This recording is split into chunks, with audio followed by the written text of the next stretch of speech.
Fall. This is an assured winner now. The 6-4 on shot. Badsworth boy, defying top weight here, coming to the last, full of running. He's only got to jump the last, up and over. Hits the flight. In fact, he pecks on landing. Slithers and Tommy Comet is off, and he's running beside the horse, trying to get on again. He's got on, but that's left Herr Capitan clear. September fell at that one as the leaders race round towards the straight. Master Spy pressed by So-and-so and Rough and Tumble. Then a gap back to Ormond Tudor, and these are the only ones left as they race round towards the straight. Master Spy, who's made it all, still pressed by Rough and Tumble on the outside and So-and-so as they jump the second last. Master Spy, a magnificent jump over in the lead, but he's still pressed by Rough and Tumble and Ben de Haan. Ben de Haan applying pressure now. So-and-so back in third place, and then Ormond Tudor, but as they run to the last, it's Master Spy and Tim Thompson-Jones who's made it all, and he's holding on. He's got 3 lengths to spare as they come to the last in the wet-bred trial chase. Master Spy over it, a terrific jump. He's over clear from Rough and Tumble and So-and-so, and they've got not much more to give, and it's Master Spy holding on from Rough and Tumble and So-and-so with 50 yards to run. Master Spy has made just about every yard of the running, and he wins. Master Spy is the winner, Rough and Tumble second, So-and-so is third. There's Tommy Carberry showing Tide Cottage, the first fence on the right of those two. That's Parkhouse on the left. Tide Cottage, well, if he could write his memoirs, they'd include some memorable moments. Winning the Irish Distillers Grand National, ridden by his owner, Tony Robinson, last year. What a marvellous day that was. And then not such a good day when he ran down Beecher's Brook and landed in the brook in the last Grand National, giving Tommy a horrible fall. He ran in the Grawl Steeplechase and at Cheltenham in the Gold Cup. You'll remember he came over the last fence alongside Alberton, only to fall. And people are still arguing in Ireland and in England as to whether he would have won or not. Well, nobody knows. It would certainly have been desperately close, and there isn't any doubt that Tide Cottage at his best is a real good horse. He hasn't shown all that much form lately, but he's apt to go off in front, and if he's feeling right, he'll go really well. But here's the... oh, he's just gone out of our picture, Diamond Edge. If we go to the right, we'll find him, I think. Now, that's Otter Way, and that's Modesty Forbids, but here's Diamond Edge. Just the back... oh, no, that's Raffy Nelson. If we could go back to the left, we'll find Diamond Edge. There we are. There he is, Diamond Edge, in the picture now. Well, what a task he has, but he may well be equal to it, because he, too, has only ever been beaten in 4 steeplechases, only once last season when Strombolus beat him, came here to Sandown and won the Whitbread Gold Cup, having been unable to run in the Gold Cup itself because he got cast in his box that morning, had been stuck up against the wall, injured himself and couldn't run. But in his only race this season, he absolutely hacked up over a distance too short for him at Wincanton. And Fulk Walwyn says that of all the horses he's trained, this one gets across a fence faster than any of the others. Well, I can think of a few who will be turning in their grave when they hear the great trainer say that. But if it's true, it means that Diamond Edge is a hell of a horse. Is he good enough, though, to give Raffy Nelson 18 pounds? If he is, he'll take the devil of a lot of beating in the Gold Cup. There's been a change in the betting. And Diamond Edge now in the betting at 3-1 from 11-4. Raffy Nelson still favourite 9-4. King Weasel 3-1 from 7-2. Tide Cottage 6-1. Modesty Forbids is 10-1 from 8-1. And Parkhouse 14-1 from 12. Ottaway 33-1. They all show. We're looking at another Whitbread Gold Cup winner, Ottaway, who won it 3 years ago. Then he had a bad year when he didn't do much, but then came back last spring in tremendous form. Won 6 races in a very short spell, hurdle races, steeplechases, all sorts, most of them ridden by Tim Thompson-Jones. And Oliver Carter, who trains him, says that although he hasn't had a run this season, he's really well. And he looks it, ridden by Jeff King, who won the Whitbread on him. Number 5, Ottaway. We haven't seen Parkhouse, who I really fancy. If only she had the proper 10 stone she should carry. There she is, with the red, white and red hoop. They're under orders now, and the question is with her, will she get too far behind? If she doesn't, she's got a tremendous turn of finishing speed. But there they go, so over to you, Rawley. Thanks, yes, with a little more than 3 miles and half a furlong ahead of them, a short run to the first, and as is usual, it's Tide Cottage who goes straight into the lead. Tide Cottage up and safely over a long way clear already from Diamond Edge in second. Raffy Nelson shows in third place, then 4, Modesty Forbids. After him come Parkhouse, King Weasel, and last at the moment is Ottaway. Tide Cottage then for Ireland, steaming along in front, about 12 to 15 lengths clear. At the second fence now, Tide Cottage with this long lead over Darmodedge jumping now second and Raffy Nelson third. After these three, another gap to 4 Modesty Forbids, 5 Parkhouse, 6 King Weasel and 7 Otter Way. The leader, Tide Cottage, already nearing the first open ditch. Here he is coming to jump it now. Tide Cottage safely over. Still about a dozen legs clear as we see the second and third, Darmodedge and Raffy Nelson. The next group just jumping, Modesty Forbids, King Weasel, Parkhouse, and lastly Otter Way. Now to the water jump for the first time, and it's Tide Cottage still well clear of the others, who are headed in second place by the top weight Darmodedge. The favourite Raffy Nelson over in third. Then for the north in fourth is King Weasel. 5, the only mare in the field, Parkhouse, and the last 2, Modesty Forbids and Otter Way. 3 plain fences at the far end of the course. Tide Cottage still out in front from Darmodedge and Raffy Nelson. There are those second pairs. We go back now to the leader, coming to jump yet another plain fence, and that's the second group, who in fact appear to be closing up quite well on the leader, who's now at the last over on the far side. And in fact, Tide Cottage has come right back now to the field as Darmodedge takes much closer order. And so it's Tide Cottage now by some 3 or 4 lengths from Darmodedge in second place. Then after 5 lengths, Raffy Nelson in third. In fourth place, the mare Parkhouse. 5 is King Weasel, 6 Modesty Forbids, and 7th and last still Otter Way. So it's the Irish Grand National winner, Tide Cottage, out in front, partnered by his now regular rider, Tommy Carberry. In second place, Bill Smith on last year's Whitbread Gold Cup winner, Darmodedge. Then Raffy Nelson, who's unbeaten so far this season. In fourth after him comes King Weasel, only once a loser over fences. He's 110, in fact, all told. And then comes Modesty Forbids, Parkhouse, and Otter Way. That's the order as they come now to what will be the second last next time round. And on this, the first circuit, it's still Tide Cottage with that sheepskin noseband from Darmodedge jumping second. Raffy Nelson a good leap in third. Then King Weasel closing up quite well now in fourth. 5 is still Parkhouse, and after her, Modesty Forbids, and Otter Way, who is, of course, making his reappearance race. This is the next open ditch. And here, Darmodedge has almost joined issue with Tide Cottage. He has, in fact. And now, if anything, he's showing ahead. So it's Darmodedge and Tide Cottage. They're together with Tide Cottage actually going on once more. So coming up now to pass the post for the first time, it's Tide Cottage 1, Darmodedge 2, Raffy Nelson 3, King Weasel an ever closer fourth now. Then 5 Parkhouse, 6 Otter Way, and 7th and last still Modesty Forbids. Well, they're racing up towards the top of the hill. They're just past halfway. There are 11 fences still to go. And with Tide Cottage, as is usual, bowling along in front. John, how do you see the race going now? Well, Tide Cottage is not a television director's dream, but he's made this a really true run race. And that has suited Darmodedge, who's pulling very hard for his head, going incredibly well as they turn downhill, but so is Raffy Nelson behind. Now we get a sort of mole's eye view, a wonderful view of the downhill fence of Sandown. Darmodedge on the left, Tide Cottage on the right, Raffy Nelson with the white noseband. Let's see who jumps it best. Well, Darmodedge did just brush through the top. Steve Smith-Eccles had a moment of doubt on Raffy Nelson. As far as I've seen so far, King Weasel has been jumping perfectly well. I don't know whether he made any mistakes in the early stages, but I haven't seen him make one. And he's close enough at the moment, if, of course, he stays this testing 3 miles. And the pace they've gone, it will be testing. Darmodedge right on the quarters of the leader, Tide Cottage, and Raffy Nelson does not look to me to be going all that well there. At the moment, as the top weight takes the lead, it looks very much as though he may begin to run a marvellous Gold Cup trial. So I'll leave them back to you, Rawley. Thank you, John. Yes, Darmodedge clears that last ditch in the lead, but only just from Tide Cottage. Then this long gap still to Raffy Nelson in third place and King Weasel fourth. And they're really going at tremendous pace as they come to the water jump for the second and final time. At the water now, Darmodedge under top weight has increased his advantage now. He's 5 lengths in front of Tide Cottage in second. Raffy Nelson still remains in third and King Weasel fourth.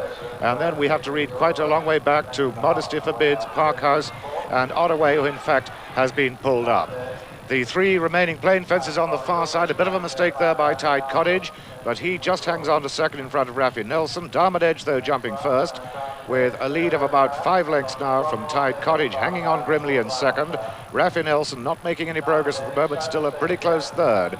Then comes King Weasel, and these have gone clear now of Modesty Forbids and Parkhouse. So they turn out now to the far straight for the last time in this Freshfields Holidays Chase, with Darmodedge running this tremendous trial. He's got top weight here of 12 stone, last year's Whitbread Gold Cup winner. He's got 4.5 furlongs to go now, and King Weasel is moving up ominously on the outside from the pack. Tide Cottage, though, hangs on in second. Raffy Nelson is also coming as well, so it's a 4-horse affair at the moment with just 3 to go. Darmodedge on the near side appeared to just waver a little, perhaps a little bit of a heavy ground there. The official going is heavy, and on now to the third last, and it's Darmodedge being repressed by Tide Cottage. King Weasel has now gone third in front of Raffy Nelson. Just 2 fences to go, and Darmodedge quickens again away from Tide Cottage and King Weasel, then Raffy Nelson, who's got it all to do, and Modesty Forbids. This is the second last, and it's Darmodedge up and over all right from Tide Cottage, then King Weasel and Raffy Nelson. The cheers are going up here now from the crowd for Darmodedge, who's hanging on, but Tommy Carberry coming again on Tide Cottage. There won't be much in it. This is the final fence, and it's Darmodedge over just first from Tide Cottage. Modesty Forbids has gone past King Weasel, straight third, and Darmodedge, what a performance. Here he goes again. Darmodedge under top weight.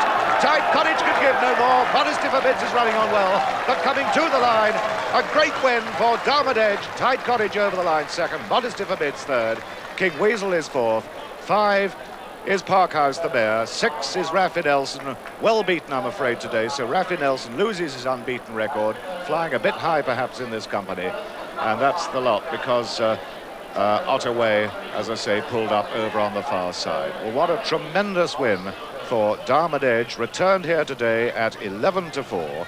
Darmodedge 11 to 4, and I'm sure his price for the Cheltenham Gold Cup is going to contract after that. In fact, the anti-post layers are handing me lots of bits of paper, and in fact they give Darmodedge the nod. He is now favourite, in fact, for the Cheltenham Gold Cup. Well, today is the day, and let's see him again. We're going to pick it up as they come towards the second last, and the action this time is described by John Oaksey. And I'm not a bit surprised to hear that he's favourite, because granted soft ground and a clear round, soft ground to stop Silverbuck, what the devil's going to beat him? He's run a truly marvellous race today, always up there, close to Tide Cottage, who I must say has run almost equally well. He's getting weight, admittedly, but has staged a tremendous rally here between the last 2 fences. But you see that Bill Smith is really able to take a pull between the last 2 fences. He's taking it easy going into the last, and as a matter of fact, Darmodedge doesn't jump in all that well. There's just a nasty moment. You see, saw his hind legs go up as he hit the fence quite hard, but he's still got plenty left, despite this heavy ground, despite the 12 stone he's carrying. He holds Tide Cottage decisively. Modesty Forbids running on really well, like the true stayer he is, but he, of course, is getting a tremendous lot of weight from the top weight, and so here, surely, very, very likely indeed, is Fulk Walwyn's 5th, or is it 6th, Gold Cup winner. The first from the bottom half of his yard, the great yard at Saxon House, and there haven't been all that many better horses trained there.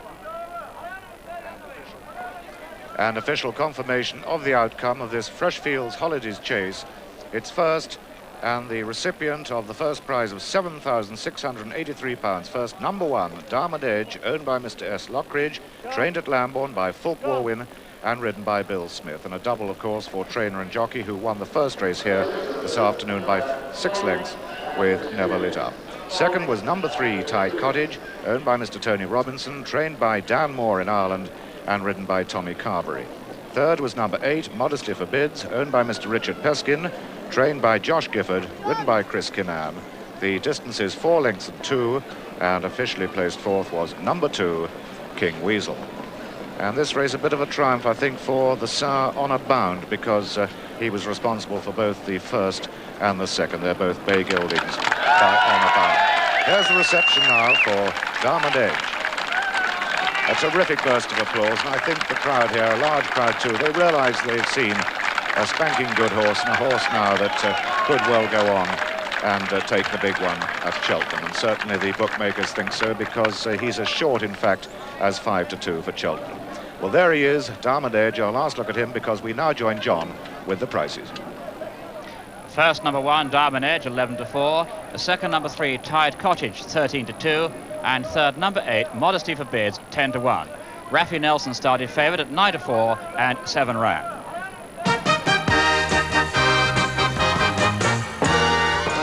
on the inside, and they're off, and Slaney Idol is left.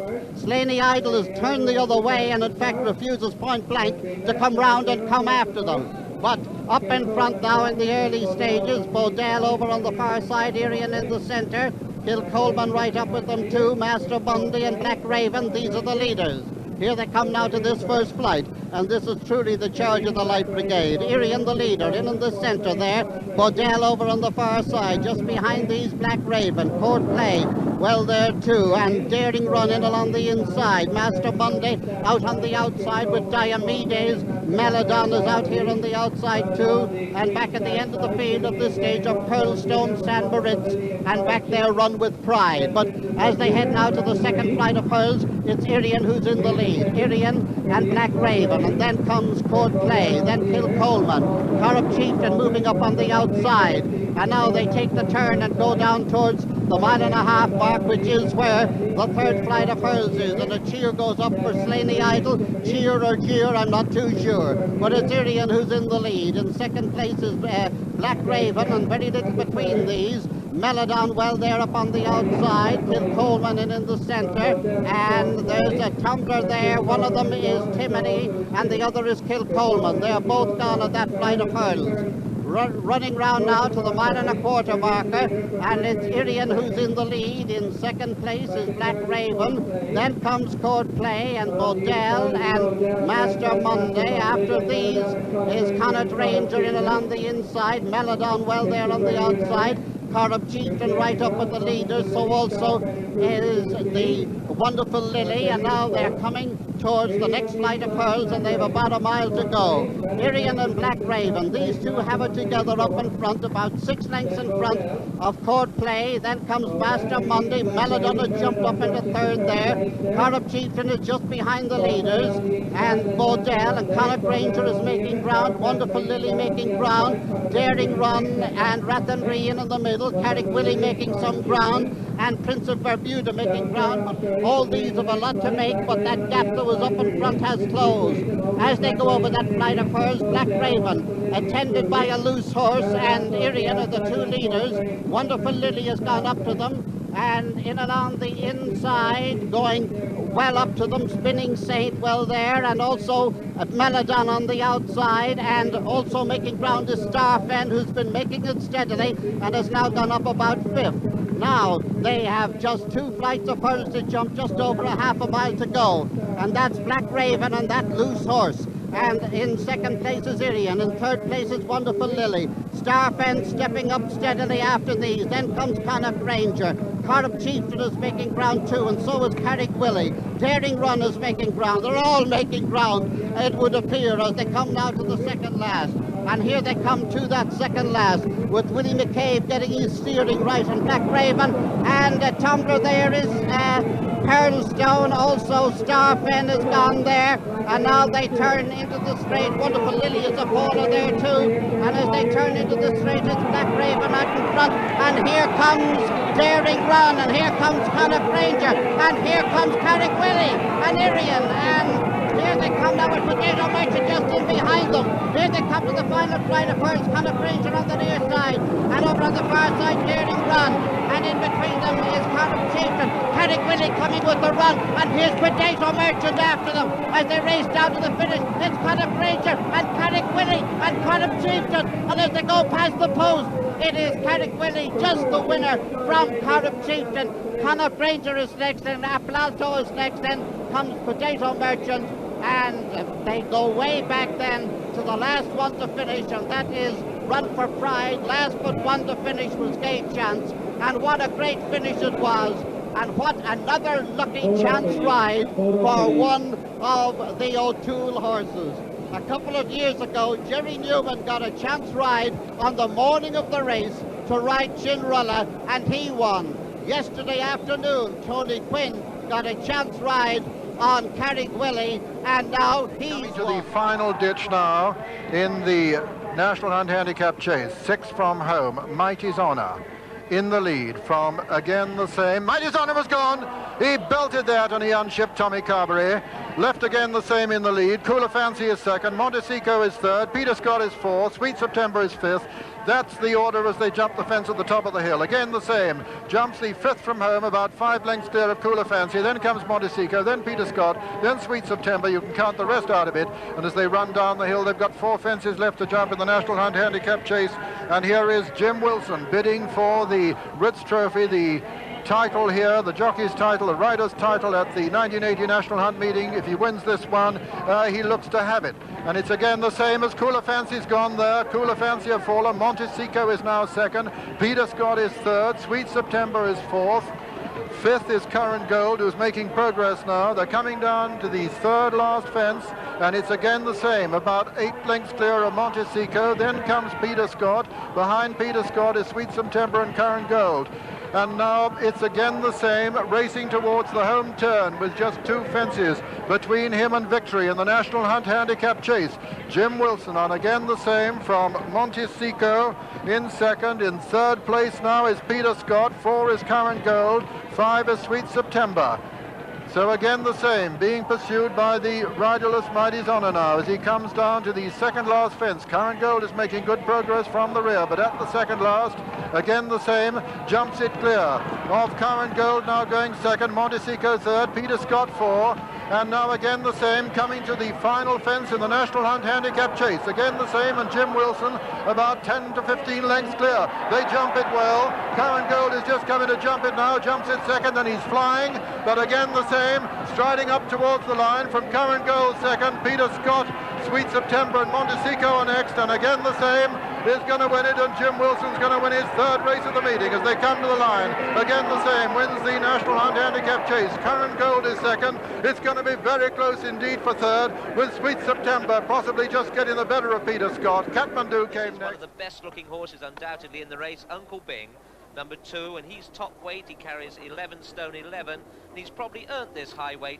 from previous performances, although he hasn't actually won a race for 3 years now. But he has been second in the King George VI Chase, second in the Massey Ferguson, and he's just back on form now. Only 2 runs under his belt so far, 4th and a 2nd, coming back to form. He chased home Nimrodi last time out and ridden by a very good Aintree jockey indeed, John Frankham, who's had 56 winners so far this season. Well, Uncle Bing, despite his top weight, must go well because he's got some class.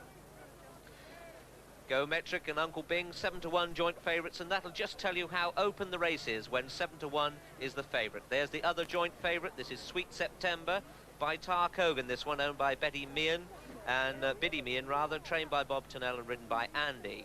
Well, this fellow's been slightly disappointing. He was one of the nicest novices we've seen for a long time, second to some very good horses indeed, but this season his jumping hasn't been so good.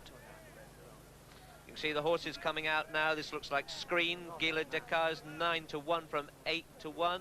There's Screen going out, and following him there, looked like Falls Road. Then we come to the blinkered Alpenstock, and then the grey mare. This is the bottom weight of the lot, Bienfait. Coming there in the cross belts, we've got Gone Out, very much on his toes and blinkered all round. You can see fore and aft blinkers there. Cabot, and there we see one of the Irish horses, Go Metric, and then the question mark of John Mulhern's colours, Tommy Carmody on board, but it'll take more than Carmody's genius to bring this one home first, I think. We can see going down now number 27, this is Gone Out, looked quite well in the paddock, but as I said, as he came out onto the paddock, blinkered all round, and horses, this is probably for protection because horses do trail their legs through these very big fences. Gone Out has got some pretty good form of late. He's been very busy without actually winning, and he's been running mostly over 2 miles, but I don't think this extra 3/4 mile will be against him today because he has got some form over that distance. Been second to Crofton Hall of late, and that's good enough. Nevada Prince 16s now from 14-1. That's a fellow that's got an each-way chance. He's one of the Irish Raiders. And there, the grey, number 30. This is Bienfait, ridden by Richard Floyd, who's having his first ride over these fences today. And Richard could have had 3 mounts at Taunton, the safety of good old Somerset Taunton, but decided to come up here to Liverpool and try these fences out. Well, the grey is owned and trained, or trained by Bert House, in fact, for Bridget House, and this one of the several blinkered runners today. Looking a little bit big, although this mare by Lutricle has had several runs of late, finishing third a couple of times. The form doesn't quite look good enough, but remember, some of these races in the past have produced some amazing results.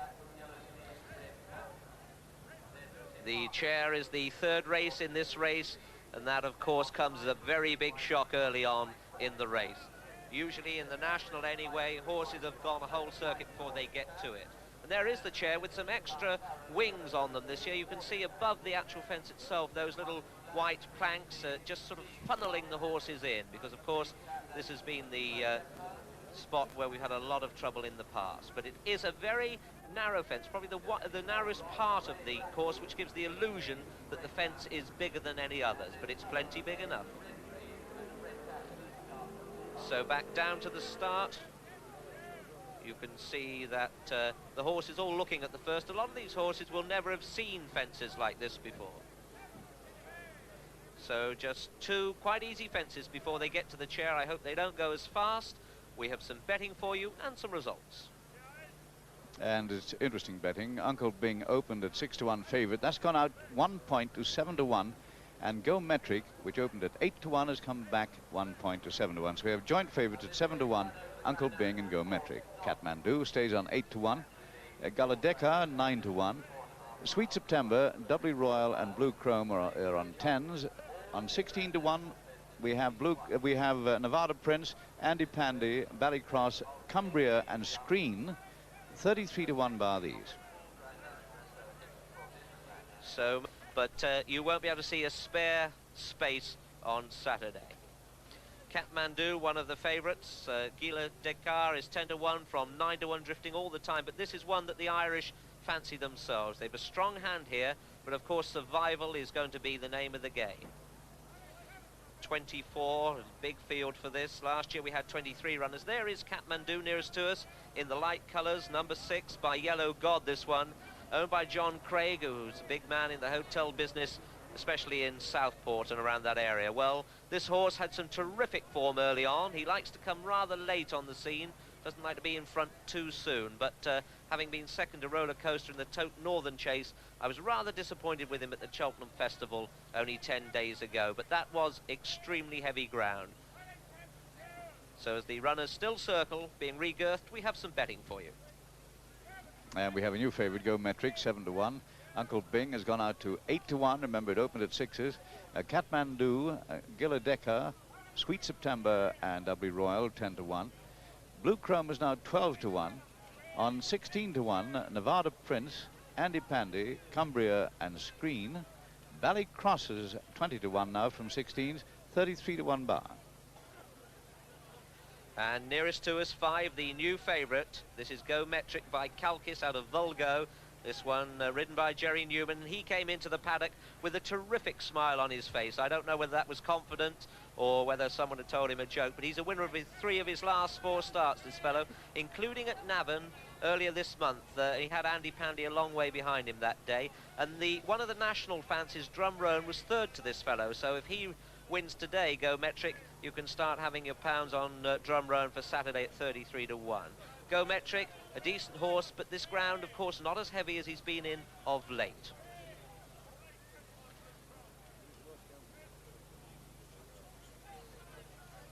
And there in the middle with the yellow sleeves, that's Never Rock. Never Rock, who's twice been round here before. He's trained by John Webber now, but in fact he's been with 3 trainers. Fulk Warwin had him, then his owner Geoffrey Barley, and now he's gone to John Webber. Anthony Webber rides this fellow, and he was a terrific novice. He won 5 novice chases and was second to Lanzarote before he unfortunately was killed, but has slightly gone a bit backwards since then. But he's been twice round here in the National. There's no reason why he shouldn't go round again. Go Metric 7-1, Uncle Bing 8-1. Time to join Peter O'Sullivan. And they're running and coming to the first of the 18 fences in the Topham with Ballycross, one of the early leaders. Flitgrove well up there, so is Cumbria. On the far side as we look at them, Uncle Bing is well up there also, and Sweet September as they come down to the first of the 18 fences now. And Ballycross over in the lead, and there a faller was gone out has gone at the first. Gone out a faller at the first. They're coming down to the second now. Ballycross from Clearello and Flitgrove. Bienfait the grey one up there with Monty Python, and it was Ballycross who landed in the lead there, and they're all safely over the second, and now coming to the chair. The fence that created such havoc in the National last year, and it's Uncle Bing over on the far side with Sweet September, Monty Python and Clearello. Then comes Ballycross, Never Rock and Flitgrove just in behind them, and then Bienfait at the chair now. Clearello, Uncle Bing and Sweet September land together from Ballycross, and Never Rock has gone there. Never Rock a faller, and Go Metric has been brought down, and there's another faller there too. Blue Chrome has gone as well. They're coming to the water with Ballycross landing in the lead on the near side from Uncle Bing and Sweet September. Then comes Clearello and Monty Python. Then on the inside is Taro, then Flitgrove and Kathmandu and Bienfait. On the outside is Screen. Then comes Lucy Parker and Gilladaka. Behind Gilladaka is Alpenstock, and then Doubly Royal. Then on the outside is Cumbria. Behind Cumbria is Falls Road, and then behind Falls Road is Andy Pandy. Nevada Prince comes next, and as they cross the Melling Road, it's Uncle Bing on the near side, Ballycross on the outer, Sweet September in between the two, Clearello right up with them, Flitgrove also just in behind the leaders, and we join him in the country with John Hanmer. And Uncle Bing on the inside, disputing the lead with Ballycross, Sweet September, Clearello, Flitgrove on the outside, Monty Python's right up with them too as they jump the next, and Ballycross touchdown just in the lead from Clearello. Then on the inside, Sweet September, Uncle Bing still well there as they jump the next, and Sweet September disputing the lead with Ballycross and Uncle Bing. Then Clearello and Bienfait and Kathmandu. Then comes Taro and Gilladaka as they jump the next ditch, and Sweet September and Ballycross took it absolutely together. Bienfait has gone there. That's the only faller at these three fences, but as they go to the next, it's Uncle Bing disputing the lead with Sweet September and Ballycross, and let's join Julian Wilson. Sweet September, Ballycross on the outside, Uncle Bing on the inside. Taro made a bad mistake there, but recovered from it as they race down towards the one before Beechers. Andy Turnell and Sweet September in the centre. John Frankham taking the shortest way as usual with Uncle Bing on the inside. They're the two leaders over it with Ballycross on the outside, and Clearello's a faller there. Clearello's a faller, but all the others are over that one as they race down towards Beechers. Uncle Bing with Sweet September and Ballycross, and a gap back to Monty Python and Lucy Parker. Then on the inside is Doubly Royal as they come to Beechers. And over it, Uncle Bing, Sweet September and Ballycross all over. Monty Python was a faller there, but the rest of the field over Beechers and running down towards the 23rd in the National. Sweet September and Uncle Bing still disputing it from Ballycross and Doubly Royal and Lucy Parker. Then Gilladaka. Behind those is Kathmandu. Then Screen behind that with Nevada Prince. Then Super Glazepta. Then Alpenstock and Flitgrove as the leaders run down to the canal turn, with Sweet September on the inside now and Uncle Bing on the outside. As they jump in together, Uncle Bing's the better jumper. Ballycross jumps up well in third place. Gilladaka also a good jump up in the outside with Lucy Parker and Doubly Roll. Then a gap back to Kathmandu and Screen as they come to Valentine's Brook. Uncle Bing over it from Gilladaka in second, Doubly Roll third, Ballycross is fourth. Then behind that, Sweet September and Lucy Parker, then Kathmandu and Screen, then Nevada Prince as we rejoin John Hanmer. And Uncle Bing in the lead from Gilladaka, then Ballycross on the outside, Doubly Royal on the inner, then Sweet September, Lucy Parker, Screen, and Nevada Prince and Kathmandu and Flitgrove and Super Glazepta. We're coming to the last ditch, the fourth from home. It's Uncle Bing going well in the lead from Gilladaka, then Doubly Royal is in third place, jumped into second. Then comes Ballycross, Sweet September, Nevada Prince, Screen, Lucy Parker, Kathmandu, Flitgrove and Super Glazepta and Alpenstock. And as they come to the third last, it's Uncle Bing, chased now by Doubly Royal. Doubly Royal took it second. In third place is Gilladaka, then Ballycross, Sweet September, Nevada Prince, Screen, Lucy Parker and Kathmandu, and those are clear. But as they go across the Melling Road and onto the racecourse, it's Uncle Bing, chased by Doubly Royal, Ballycross and Gilladaka, and over to Peter O'Sullivan. Uncle Bing with a two-length advantage over Doubly Royal. In behind Doubly Royal comes Ballycross, and then Gilladaka. Behind Gilladaka is Sweet September, and then comes Nevada Prince, and then Screen. Behind Screen is Lucy Parker, and then Kathmandu, and you can count the rest out of it as they run down to the second last fence in the Topham with the top weight. Uncle Bing in the lead from Doubly Royal, then comes Ballycross and Gilladaka for Ireland in hot pursuit as they come down to the second last fence now in the Topham. It's Uncle Bing from Doubly Royal, Ballycross and Gilladaka, and these are clear of Sweet September at the second last fast now. Uncle Bing lands in the lead on the inside from Doubly Royal second. A mistake there by Ballycross. They're coming down to the final fence now, and it's John Frankham who's made just about all the running so far on the top weight, and Uncle Bing in the lead from Doubly Royal. Then comes Ballycross and Gilladacca under pressure at the final fence, and Uncle Bing lands in the lead from Doubly Royal. There's not much between the two. Then Gilladacca. Behind Gilladacca is Ballycross, and then Sweet September racing towards the elbow, and it's Uncle Bing from Doubly Royal, then Gilladacca. Racing into the final 400 yards now, and it's Uncle Bing being pressed by Doubly Royal. Then comes Ballycross, Gilladacca and Sweet September. A furlong to run now, and it's still Uncle Bing being pressed by Doubly Royal. Doubly Royal coming there very strongly on the stand side now. 200 yards to run. Uncle Bing from Doubly Royal. Uncle Bing is holding Doubly Royal. The top weight is going to win it. At the line, Uncle Bing and John Frankham win the Topham Trophy. Doubly Royal is second and Ballycross is third. It's close for fourth between Gilladacca and Sweet September. And then came Alpenstock, and Andy Pandy. Behind Andy Pandy was Kathmandu, and then Nevada Prince. Behind Nevada Prince is Screen. Behind Screen is Super Glazepta, and then Lucy Parker, and behind them Cabo. Behind Cabo is Flitgrove, and Cumbria is the last to finish. And so the result of the Topham Trophy is first number 2 Uncle Bing, owned by Mrs. John Mildmay White, trained by Captain Richard Head and written by John Frankham. Second was number 16 Doubly Royal, owned by Mr. Melvin A. Nella, trained by David Gandolfo and written by Paul Barton. And third was number 14, Ballycross, owned by Mr. T.H. Moore, trained by Bunny Cox and written by Tommy McGibbon. And very close for fourth between Gilladacca and Sweet September. But no doubt about the 1, 2, 3, and here's how the top weight won it so gallantly. Uncle Bing, as we have border incidents, 6 from home in the Gold Cup. The winner, Uncle Bing, 17-2.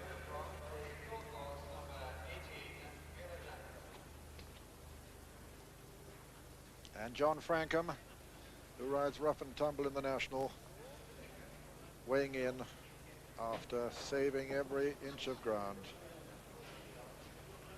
imaginable on this top weight. Carried 11 stone 11, having only his third outing of the season, and beat the second biggest post-war field.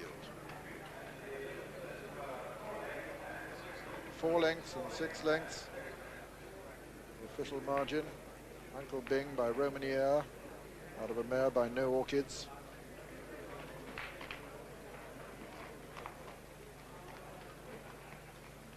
Didn't win a race last season, had only 3 runs last season, and this only his third run of this season. Colours, of course, which revive memories of that great Corinthian, Lord Mildmay, who came so close to winning 2 nationals, once on Cromwell when his back gave out, and once on Davy Jones when he was carried out at the last. His reins broke and he missed the final fence.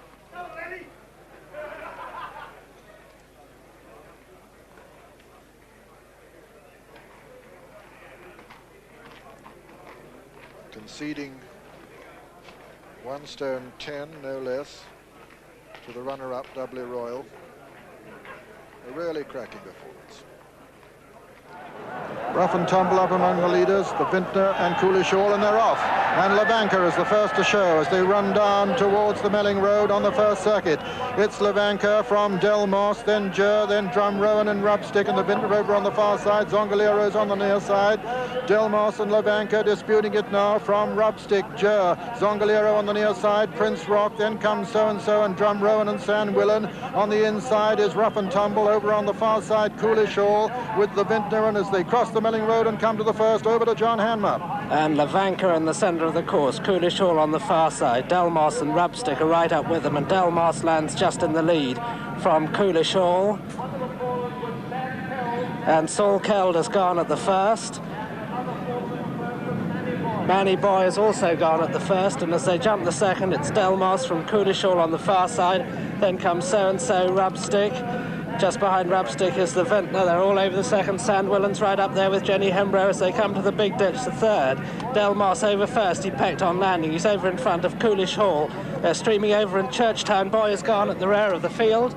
And as they go to the next, it's Delmos in the lead from Zongoliero, So-and-So and Rubstick, and over to Julian Wilson and Jerry's down. Delmos over that one, So-and-So towards the centre of the course. Just behind the leaders on the stand side is Zongoliero, and also well there is 3-1. Towards the outside is Rubstick as they jump the fifth. And Delmos over that one clear from So-and-So in the centre, then Zongoliero and all the leaders over that one as they race down towards Beechers. And as they do so, Delmos is the leader. Delmos, who's made 2 mistakes already. Towards the outside is Levanka, So-and-So's there, then Rubstick and Zongoliero, then Jenny Hembro on Sandwillen as they jump Beechers, and all the leaders are over. So-and-So's down at Beechers, but practically everything else is over, and still Delmos leads. Another Dolly's down at Beechers. John Joe O'Neill falls at Beechers again, and it's Delmos at the 7th who leads from Rubstick, who's over in second, Levanka third. Then 2-1 behind that, then Sandwillen on the outside, then comes Dromore, then Zongoliero behind that with Godfrey Secundus. On the inside is Rough and Tumble and Prince Rock as the leaders come to the canal turn. And over that, Delmos over from Rubstick over in second. Then Kinindi is over behind those. Then towards the outside is Sandwillen with Levanka, then Zongoliero as the jump Valentines, and all the leaders over Valentines, but Casamio made a mistake, and it's still Delmos the leader from Rubstick. Sandwillen as we rejoin John Hammer. And it's Delmos in front with Rubstick second. Sandwillen is over third, then Levanka and Kaninvi and Zongoliero. No fallers at that one, and as they go to the next, it's Delmos from Rubstick, Sandwillen, then Kaninvi, Zongoliero, Levanka, Godfrey Secundus and Dromore, then comes Prince Rock. Delmos over that in front of Rubstick, then Sandwillen, Kaninvi, then Zongoliero, Levanka, Godfrey Secundus, Dromore, the vintner, then Royal Stewart, then comes Prince Rock and Rough and Tumble as they go to the 12th fence. Delmos over with a clear lead from Rubstick second, then Kaninvi, Sandwillen, then Zongoliero, then Levanka, Godfrey Secundus, Dromore, Royal Stewart and Prince Rock. Then comes Rathlek and the vintner. And then 3-1, and as they go across the Belling Road with Delmos in the lead from Rubstick over to Peter O'Sullivan. Yes, it's Delmos from Rubstick, and then comes Zongoliero, then Kinninby in fourth, and then comes Sandwillen, and then Levanka. Behind Levanka is Godfrey Secundus, and then comes the vintner on the outside. Prince Rock is well up there, just on his inside. Then comes Dromore. Behind Dromore is Rough and Tumble, and then Drum Rowan, and then 3-1. They're coming down now towards the 13th fence. And it's Delmos in the lead from Rubstick second. Zongoliero is third. Kinninby 4. 5 comes Levanka. 6 is the vintner on the outside. Then comes Sandwillen on the inner with Prince Rock. And then Rathlek and Rough and Tumble on the inside. And there Delmos, almost interfered with by a loose horse, jumped it in the lead from Rubstick second and Zongoliero third. Then comes Kinninby, then Sandwillen. Behind Sandwillen is Levanka. Behind Levanka is Royal Stewart. And then on the inside, Prince Rock, followed by Rough and Tumble. Now they're coming down to the chair. They're all safely over that one and coming down to the chair with Delmos, the clear leader, from Rubstick and Kinninby and Prince Rock. This is the chair now they're coming to. And Delmos, with the loose horse upsides him, going to jump it in the lead. Delmos jumps it clear of Kinninby second, and Rubstick a faller there. Rubstick has gone at the chair and badly interfered with even up. Coming down to the water, Delmos is clear of Kinninby in second, then comes Prince Rock and Zongoliero. Behind them come Rathlek and 3-1. Behind 3-1 is Rough and Tumble, and then comes Ben Nevis. Then Royal Stewart and Sandwillen. Behind Sandwillen comes Levanka and Dromore, now Greenwood on the inside, and then Royal Frolic, and then Drum Rowan.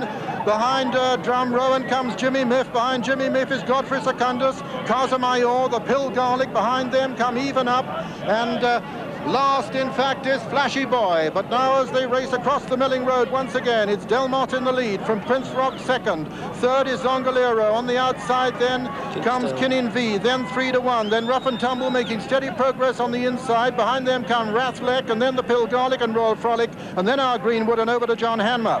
And Delmos in the lead, being chased by a group consisting of Zongoliero, Prince Rock and Ben Nevis going right up there. Then Royal Stewart on the outside. Rough and Tumble still improving steadily on the inner, but it's Delmos from Ben Nevis, Prince Rock, all over that safely, then Royal Stewart and 3-1. Delmos over the 18th in the lead from Ben Nevis going smoothly in second place, then Royal Stewart 3-1, Zongoliero, Prince Rock. Then comes the Pilgarlic as they come to the 19th, the open ditch. Delmos over first from Ben Nevis, then 3-1, then Royal Stewart and Zongoliero climbed over that very nearly. Wet Drum Road is gone, Casamayor is gone. Flashy Boy has virtually refused, and Sandwillen has refused, and as they jump the next, Delmos in the lead and over to Julian Wilson. And Delmos pecks again, but he gets away with it, and so does 3-1. He made a mistake, and Charlie Fennick having a terrific ride on Ben Nevis in second place now. But it's Delmos from Ben Nevis.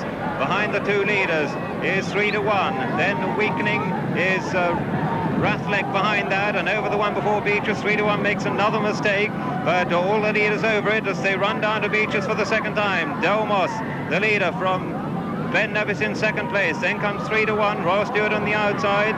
Then the Pilgarlic as they come to Beaches. And at Beaches, over it, Ben Nevis over, and Delmos is down. 3-1 has gone as well. Rough and Tumble's over it in third place. Then comes the Pilgarlic.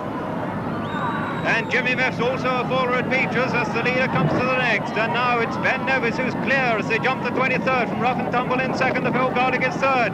Royal Stewart makes a mistake in fourth. Behind those comes Rathlek, then comes Royal Frolic, and then our Greenwood with a faller there. Flashy Boy is behind these, and then Dromore as the leader comes to the canal turn, and is Ben Nevis clear over the canal turn. From in second place, Rough and Tumble. The Pilgarlic is in third, then Royal Stewart and Royal Frolic, then Rathlek who looks very tired, then a long gap back to Flashy Boy who falls, and Dromore as the leaders come to Valentine's Brook. And the leader clear over it was Ben Nevis from Rough and Tumble in second, the Pilgarlic third, then Royal Frolic, then Royal Stewart, then Rathlek. They're very, very tired as we rejoin John Hammer. And Ben Nevis in the lead at the next. Jumps it well from Rough and Tumble second, the Pilgarlic is third, then Royal Frolic, Royal Stewart and Rathlek, and looking a long way back then to Dromore, and I can't see anything else in the race as they come to the next. Ben Nevis over clear. Rough and Tumble's going to jump it second. The Pilgarlic third. A very long gap after that to Royal Frolic, Royal Stewart and Rathlek and Dromore. And I think these are the only one. And Royal Frolic has refused, and as they jump the third last, Ben Nevis over, well clear, and Rough and Tumble making no impression at the moment. The Pilgarlic is over third. Royal Stewart is fourth. And there appear to be the only ones left in it, but Ben Nevis from Rough and Tumble, then comes the Pilgarlic third, Royal Stewart fourth, and over to Peter O'Sullivan. So it's the 32-year-old American banker, Charlie Fennick, on Ben Nevis, about 15 lengths clear of the British champion, John Frankham, on Rough and Tumble, with a gap then to the Pilgarlic in third place, and these three look virtually the only ones. Royal Stewart is a long way back in fourth place. There are two fences now between the winning post and history for Charlie Fennick now, coming down to the second last fence on Ben Nevis. This 32-year-old American banker comes to jump the second last in the National, clear of Rough and Tumble, who's getting closer to him.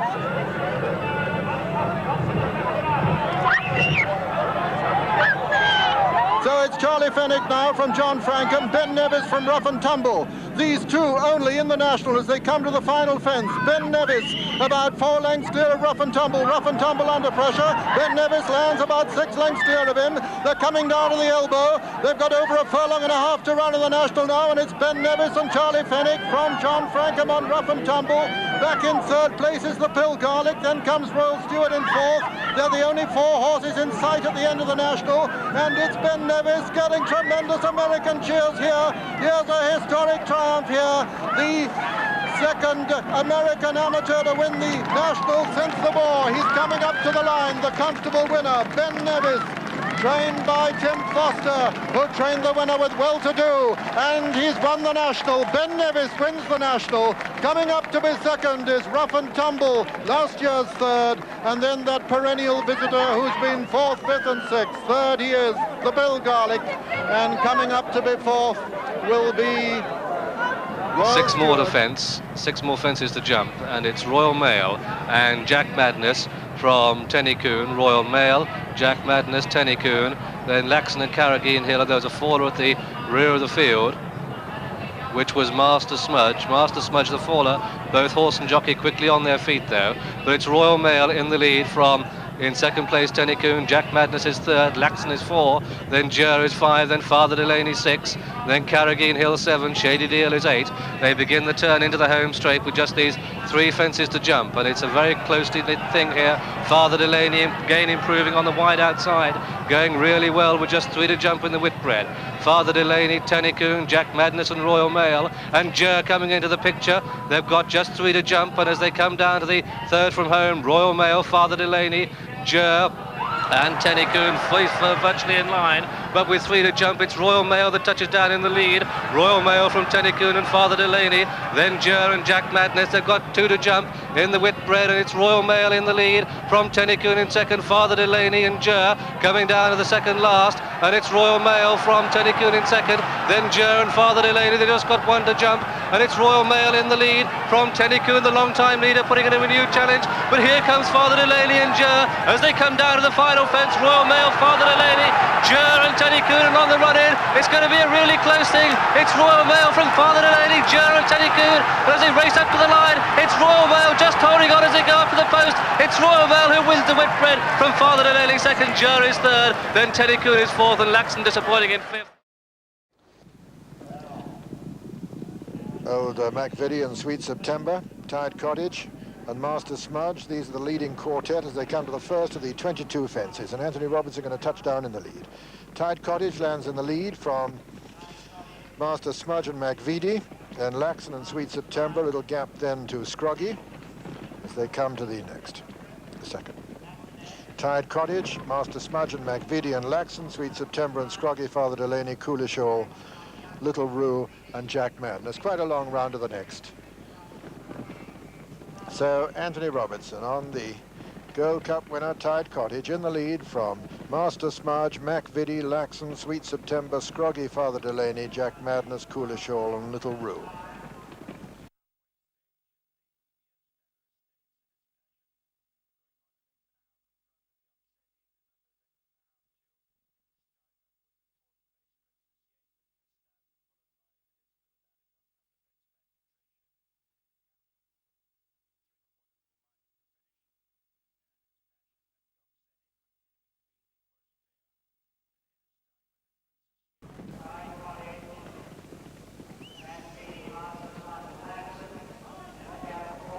Tide Cottage making it a real good gallop, this first ditch.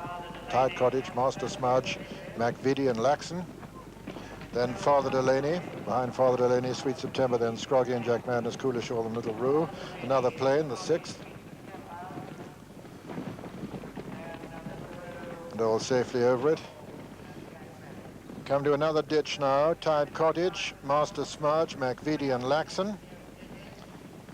The second of the ditches. Tide Cottage, Master Smudge, MacVitie on the inner, Laxon, Father Delaney, Scroggy, Sweet September, Coolish Hall, Little Roo and Jack Madness. As they come to number 8 at the top of the hill, Tide Cottage, Master Smudge on the outside, Laxon, MacVitie, then Scroggy, Father Delaney, Sweet September, Little Roo, Jack Madness and Coolish Hall.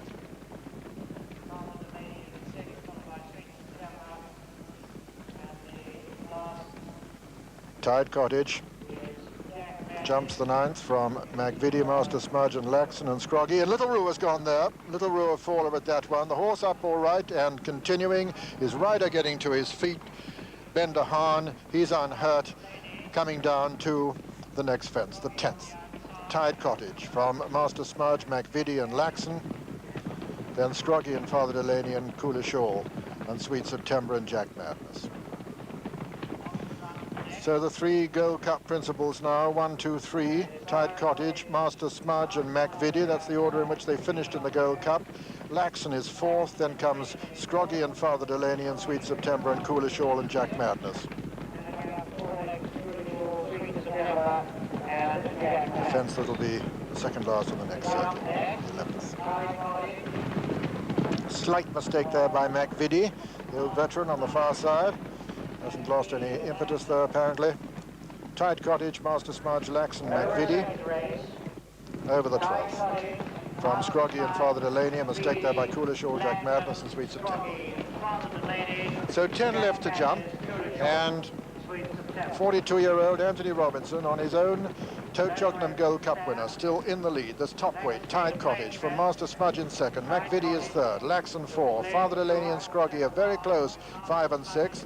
7 is Jack Manders, 8 and 9, the Sweet September and Coolish Hall as they run down the hill. Towards fence number 13, Tide Cottage, Master Smudge, Laxon and McVitie.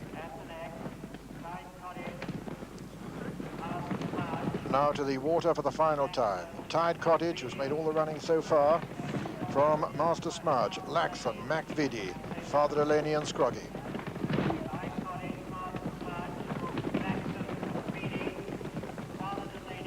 Another ditch now. Tide Cottage, Master Smudge and Laxon. Laxon close on the outside. McVitie is 4, 5 and 6 are Father Delaney and Scroggy, and then Jack Madness, then Coolish Hall and Sweet September. 7 from home, Tide Cottage, Laxon, Master Smudge and McVitie. Behind them,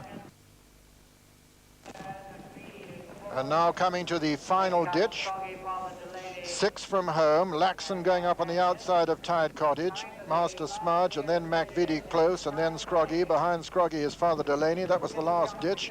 And then Jack Madness. Laxon now as they race to the top of the hill from Tide Cottage, Master Smudge and McVitie making ground on the inside, the old horse, as they come to the 5th from home, and it was Laxon there from McVitie. Tide Cottage. Behind Tide Cottage is Master Smudge, and then Jack Madness on the outside of Father Delaney, and then Scroggy as they run down the hill now towards the 4th from home, and it's Laxon from McVitie as they come to the 4th from home. Laxon on the far side, McVitie on the near side, little between the two. Master Smudge is third, Jack Madness making ground, Tide Cottage losing ground, Father Delaney trying to get on terms, and now it's the 15-year-old McVitie and Bill Smith who've just hit the front on the inside from Laxon. Very little between the two though. Master Smudge is coming back at them, 3 from home this is. McVitie on the inside, and Laxon lands in the lead from McVitie. Tide Cottage nearly went there. They're coming down now to the second last, and as they do so, quite a long run. McVitie on the inside, Laxon, Master Smudge, Jack Madness is not far behind them, and then John Joe O'Neill on Father Delaney breathing down their necks. But it's Laxon as they come down to the second last. Laxon in the lead from Master Smudge, McVitie over on the far side trying to get back on terms, the old horse, but it's Laxon from Master Smudge and McVitie at the second last. Laxon lands in the lead, Master Smudge, then McVitie, then Father Delaney. Behind Father Delaney is Jack Madness. They're coming down to the final fence now, and it's Laxon in the lead from Master Smudge, McVitie, Father Delaney, and Jack Madness. Laxon over, then comes Master Smudge and McVitie racing into the closing stages, and it's Laxon being pressed by Master Smudge and McVitie on the far side, and then Father Delaney. And as they race up towards the line is Laxon from Master Smudge and McVitie and Father Delaney, and as they come to the line, Laxon wins it from Master Smudge and McVitie and Father Delaney. 5th was Jack Madness, and then came Scroggy. Behind Scroggy was Tide Cottage, and behind Tide Cottage coming to the first of the 17 fences, Roadhead and Joint Venture. Uncle Bing jumps at 3rd, and Dramatist, W. Royal and Snows Hill Sailor quite close to the group. Joint Venture going on now. Joint Venture from Roadhead and Uncle Bing, Dramatist, W. Royal and Snows Hill.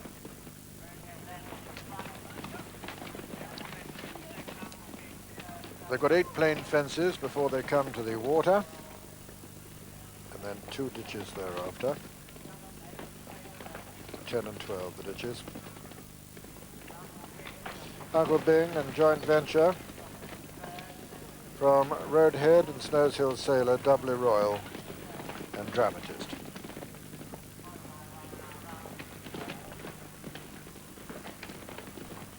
Joint Venture, Uncle Bing, Roadhead, W. Royal and Snows Hill, and then Dramatist.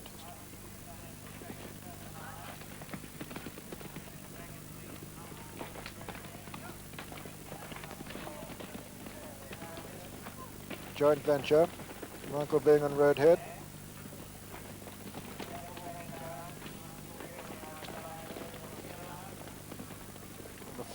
Number 5 now, Joint Venture, Roadhead on the far side, Uncle Bing with the breast girth. And Snows Hill, W. Royal and Dramatist just behind him. Roadhead and Richard Rowe going the shortest way from Joint Venture and Uncle Bing. Dramatist, Snows Hill and Doubly Royal, they're quite closely grouped. Over the 6th. Uncle Bing there, slightly the better jump. From Roadhead, Snows Hill Sailor, Joint Venture.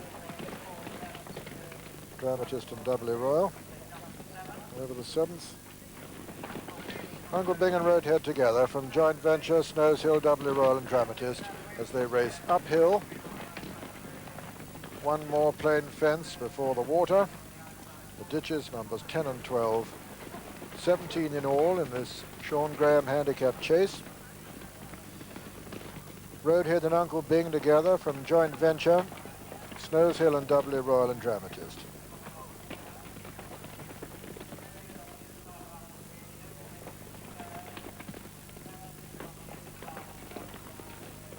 And Roadhead just having a good look at that. That's a fence that he slipped at once previously, and 1 year he refused at it. Obviously, he sees a ghost there. But anyways, negotiated all right. They're coming down to the water, and Uncle Bing in the lead from Roadhead and Snows Hill and Doubly Royal and Joint Venture and Dramatist almost together behind them. And now the first of the ditches, the 2 ditches. Roadhead nearest to us on the inside. And Uncle Bing. Another plain one now. Number 11. Roadhead and Uncle Bing. Dramatist, Doubly Royal, Snows Hill and Joint Venture. And now coming to the final ditch. Uncle Bing, 12 stone 1. Roadhead, 11-13. 6 from home this. Roadhead. And Uncle Bing, a beautiful jump by Uncle Bing. Jumps right up past him. But they're together. Doubly Royal has gone a close 3rd now. Doubly Royal, who was 2nd to Uncle Bing at Liverpool, rode in on the inside of Uncle Bing, and Uncle Bing again. The swifter at that one, Uncle Bing from Roadhead, little between the 2. Doubly Royal very close. Snows Hill just in behind him. Then Joint Venture and Dramatist. 4 to jump. Roadhead and Uncle Bing at the top of the hill. Land together from Doubly Royal and Snows Hill Sailor, then Joint Venture and Dramatist beginning to lose touch. 3 from home. Roadhead and Uncle Bing from Doubly Royal and Snows Hill Sailor. Beautiful jump again by Uncle Bing. Uncle Bing, Roadhead, Snows Hill Sailor, Doubly Royal and Joint Venture. As they race towards the home turn now with 2 fences left to jump in this Sean Graham handicap chase. Uncle Bing, the top weight, and John Frankham nearest to us with the white snip. Roadhead on the far side, Joint Venture the striped sleeves. Doubly Royal not quite in the picture at the moment. Snows Hill Sailor just in behind him at the 2nd last. Uncle Bing asked for a long one by John Frankham, and he responds. He gives it to him, jumps beautifully, but there's nothing between them. Uncle Bing and Roadhead on the far side, and Doubly Royal coming there strongly too. The final fence, Uncle Bing lands in the lead from Roadhead 2nd and Doubly Royal 3rd. They race into the closing stages in the Sean Graham handicap chase, and it's Uncle Bing being pressed now by Doubly Royal as well as Roadhead as they race into the closing stages. Doubly Royal coming to challenge Uncle Bing, but Uncle Bing's going to hold him, and at the line Uncle Bing wins it from Doubly Royal 2nd and Roadhead 3rd. Could be a third of a 2nd. Joint Venture was 4 and 5 was Snows Hill Sailor. Followed by Portway Nick, and so the lead is now turning into the straight, and it's Salco still the leader from Cavity Hunter coming right up on the outside, and Silent Valley there with them as they come now towards the 3rd last. It's Salco, just a fractional lead from Unruly Sun and Cavity Hunter, putting in a run on the far side. Tarquestral, this is the 3rd from home, and it's Salco, the fractional leader still from Unruly Sun. Silent Valley and Tarquestral on the far side, 2 to go. In the Scottish Grand National, they come to it. Salco in the centre. On the far side, Tarquestral, Silent Valley, Unruly Sun and Cavity Hunter. And that's the leading 5 there, followed by Man Alive. And so they come now towards the final fence. And it's Salco holding the advantage from Silent Valley. 1 to go, Salco in the lead. And he's over clear from Silent Valley, Tarquestral. They run now inside the last 100 yards. It's Salco sweeping away with Genitech to win the Scottish Grand National. 2nd will be Silent Valley, who's finishing fast as they come towards the line. A very, very near thing between Talkirk on the near side, Silent Valley on the far side. Tarquestral finishes 3rd. Then comes Unruly Sun. They're followed in by Man Alive, and it was Jack Madness who's finished, and not a faller. Cavity Hunter next. Then comes Portrait. Bodell is not The Royal Doulton, and Flame Proof has made all the running so far, still in the lead. Flame Proof, Monksfield over on the far side, Secret Ballot coming there strongly on the stand side. No Bombs not far behind the leaders. Then comes $1 Million Man over the third last, Flame Proof from Secret Ballot. Then Prayukta over on the far side. Monksfield is losing ground. They're coming down to the second last flight now, and it's Flame Proof being challenged by Prayukta. Secret Ballot on the near side. No Bombs and John Joe O'Neill coming there strongly. Never lit up over on the far side. Monksfield trying to find his way back now over the second last, and it was No Bombs who landed in the lead there from Prayukta. No Bombs, Prayukta, Secret Ballot, then on the far side, Hayride putting in a good run. Monksfield still trying to get on terms with them as they come down to the final flight. And it's No Bombs and John Joe O'Neill in the lead from Prayukta and Secret Ballot. Then comes Hayride and Romezzo and Bodell over the last. No Bombs lands in the lead from Prayukta, Secret Ballot and Hayride, racing into the closing stages. No Bombs from Prayukta, Hayride and Secret Ballot. They come up towards the line. No Bombs is going to win it at the line. No Bombs wins it from Prayukta, Hayride, Romezzo. Close for the third and fourth, but no doubt that No Bombs has won it from Prayukta, Romezzo and Hayride. I wouldn't like to name the second, third and fourth the correct order, but No Bombs has won it well. Bright Highway is 11-2 favourite. Father Delaney 6-1 and 13-2 bar. There is Bourne Oaks. Bourne Oaks, a former winner of this race, but he's been a bit disappointing since. He had a terrific season in 1978 when he won it, and that was fast ground. Well, he's got it again today. He likes the fast ground. John Burke on board here, and a nice sort of chaser. If you could find them like this every day, well, training would be quite easy. Bourne Oaks 16-1, but he has been slightly disappointing of late, although he was second last time out. Looks to be coming back into form. Trained by Martin Tate, whose horses are running well at the moment, and Bourne Oaks owned by Mrs. Helen Lawler. Bright Highway there in the white. The green is Shady Deal. Shady Deal is 15. He's one that doesn't look to have a lot of chance, although he ran 20 times in Ireland last year and was 6th in the Whitbread over here. He did win 5 races, but pulled up the only time to run this season. Coming under orders, a good time to join Peter. Thank you, Richard. Yes, they're being called in. 15 runners and they're away. And Bright Highway goes on, and the short run to the first of the 15 fences with Fair Person going up to join him, and it's Fair Person and Owenius and Bright Highway from Zuru and Shady Deal in the Snipe, and just behind them come Bishop's Pawn. They're all safely over the first with the back markers sweeping along on Tipolino, and coming to the second now, Fair Person in the lead from Owenius third and Bright Highway. Owenius second and Bright Highway third. Then comes Zuru, a bit slow there with Shady Deal. Just behind him is Bishop's Pawn, and then Dramatist and Snows Hill Sailor and Bourne Oaks. Behind Bourne Oaks is Hot Tomato. And then Lord Greystoke and the Snipe and Tipolino, and sweeping along and Father Delaney, and over the third Fair Person from Owenius and Bright Highway. Quite a gap then to Zuru, with behind Zuru Bishop's Pawn, and then Shady Deal on the inside, and Snows Hill Sailor and Dramatist. Behind Dramatist is Lord Greystoke and Bourne Oats and Hot Tomato, and then Tipolino. Sweeping along Father Delaney, and the Snipe is now the back marker. Pulling very hard, Fair Person, about 4 lengths clear of Owenius in second, with third Bright Highway and fourth Zuru. Then Shady Deal and Bishop's Pawn, and behind him comes Snows Hill Sailor and Dramatist and Bourne Oaks and Hot Tomato, and then comes Lord Greystoke, and behind him is Tipolino. Father Delaney sweeping along in the Snipe, and over the next Fair Person leads over the fourth from Bright Highway and Owenius together, and then comes Zuru, and then Shady Deal, and then Bishop's Pawn, and then Snows Hill Sailor and Dramatist. Over the fifth now, Fair Person lands in the lead from Bright Highway and Owenius, and behind them Zuru, and then comes Shady Deal, then Bishop's Pawn and Bourne Oaks and Father Delaney and Snows Hill Sailor rather, and then Dramatist, and behind Dramatist is Hot Tomato. Coming down now towards the sixth fence, and Owenius comes up to dispute it now with Fair Person. Bright Highway for Ireland is third. Then comes Zuru. Behind Zuru and over on the far side is Shady Deal with Snows Hill Sailor and Dramatist, and then Lord Greystoke and Hot Tomato and Bourne Oaks. And they're all safely over that one. The Snipe a little way behind the remainder. Racing now towards the first of the ditches. Obstacle number 7, Owenius on the inside of Fair Person. In third is Bright Highway. Then Zuru and Shady Deal and Bishop's Pawn, Snows Hill Sailor, Dramatist. Then Lord Greystoke, and then Bourne Oaks and Hot Tomato at this ditch. Oenius lands in the lead from Bright Highway on the outside. Between horses is Fair Person. Then comes Shady Deal and Zuru, and then Bishop's Pawn and Snowshill Sailor.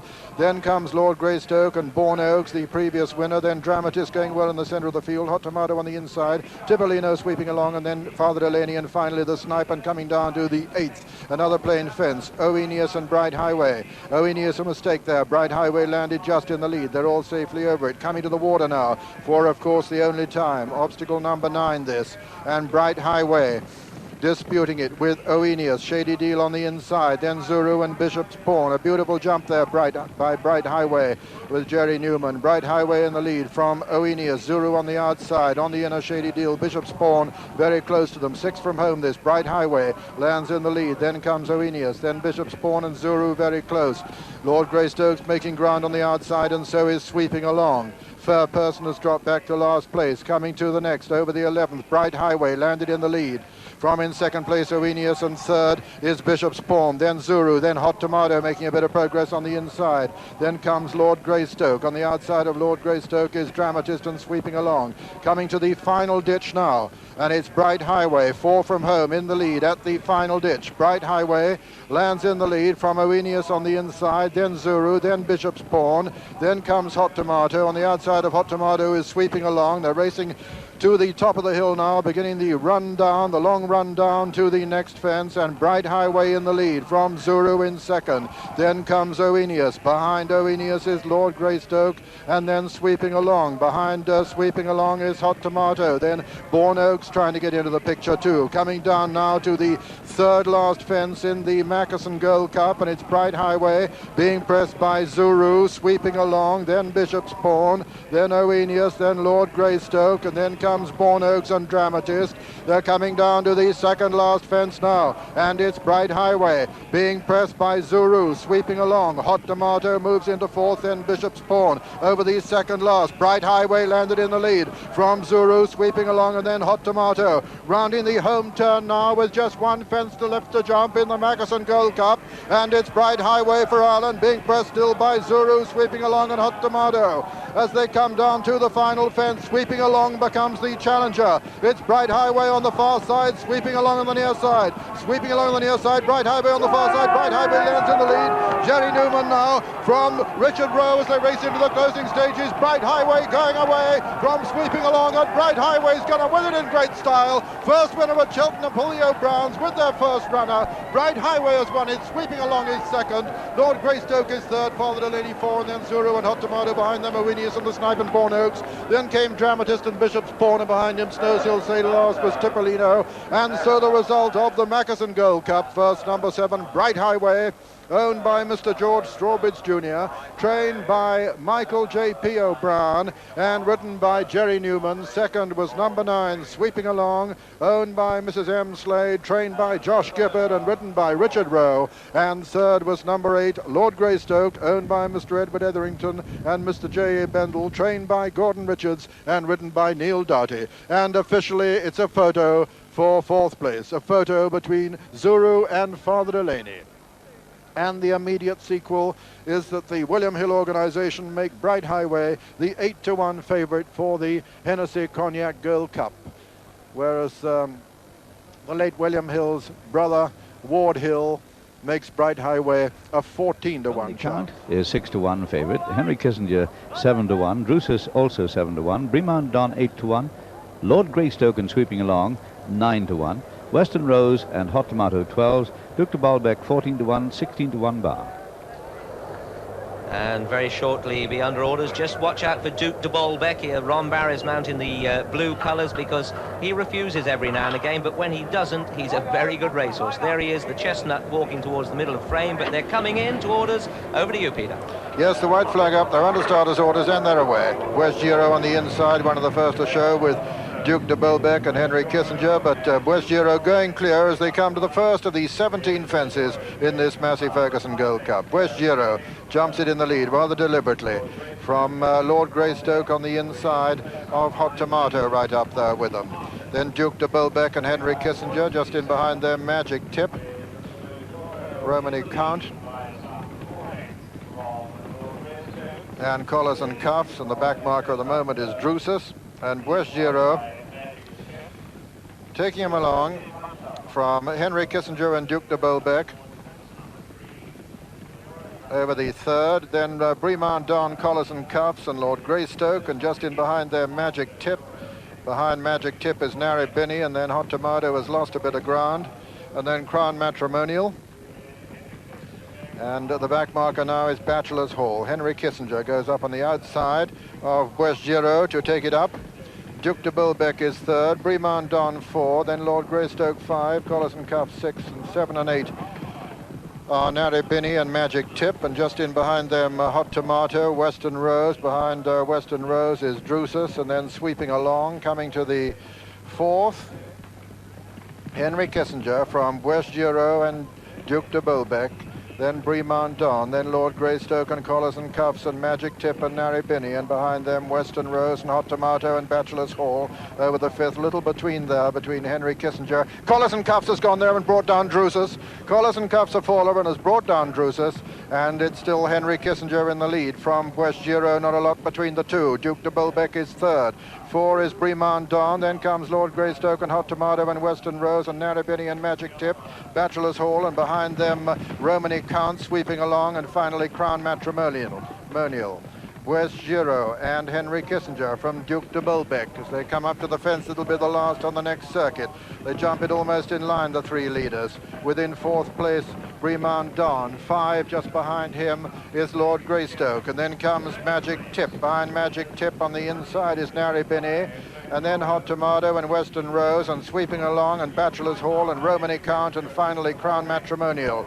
As they run down the hill towards the next fence, West Giro on the inside of Henry Kissinger, Duke de Bolbec right up with those two, coming down to the eighth. Just in behind them come Bremont Don and Lord Greystoke, Magic Tip. Behind Magic Tip, Western Rose, Hot Tomato, Nary Binney, Bachelor's Hall, Romany Count. Behind Romany Count sweeping along, and behind him Crown Matrimonial.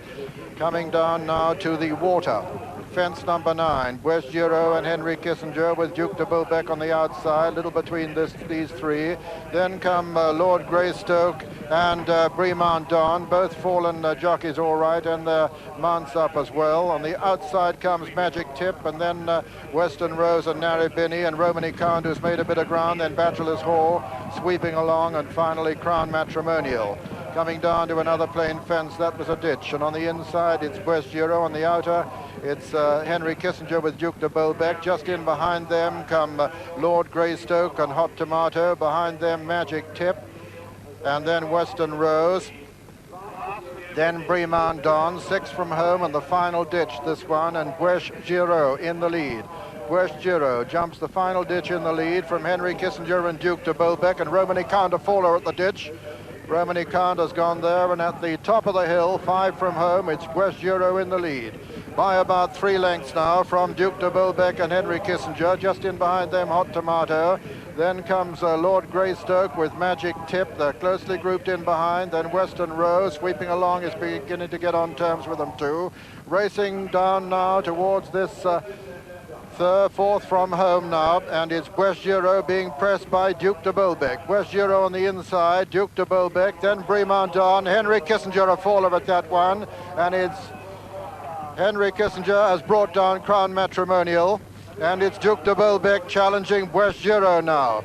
Just in behind them come Hot Tomato, and then Lord Greystoke and Bremont Don. Over the third last, West Giro landed in the lead from Duke de Bolbec. Hot Tomato a faller at that one that has interfered with Lord Greystoke, and it's West Giro now from Bremont Don in second. Then Duke de Bolbec third, then Lord Greystoke, and then Western Rose. These 5 clear of Bachelor's Hall, who's still nevertheless within striking distance. They've got 2 fences left to jump, and it's West Giro who is clear from Bremont Don. Then comes Lord Greystoke in third, then Duke de Bolbec and Western Rose. At the second last fence, Brown Smart on West Giro lands in the lead from in second place Bremont Don. Third is Lord Greystoke, still making ground. They're coming to the final fence now, and it's West Giro clear of Lord Greystoke. At the final fence, West Giro lands in the lead. Lord Greystoke lands second. Then third is Bremont Don. Finishing well is Bachelor's Hall, but as they race up towards the line, West Giro is clear of Lord Greystoke with Bachelor's Hall running on well. But West Giro is going to win it comfortably as they come to the line. West Giro wins the Massey Ferguson Gold Cup. Lord Greystoke is second, and Bachelor's Hall third, and 4 is Western Rose. Behind him comes Bremont Don and Duke de Bolbec and Magic Tip, and then sweeping along, and the only other to finish is Narrabini. And so the result of the Massey Ferguson Gold Cup: first, number 17, West Giro, owned by Mrs. G. Beelby, trained by Mrs. Jenny Pittman and ridden by Brown Smart.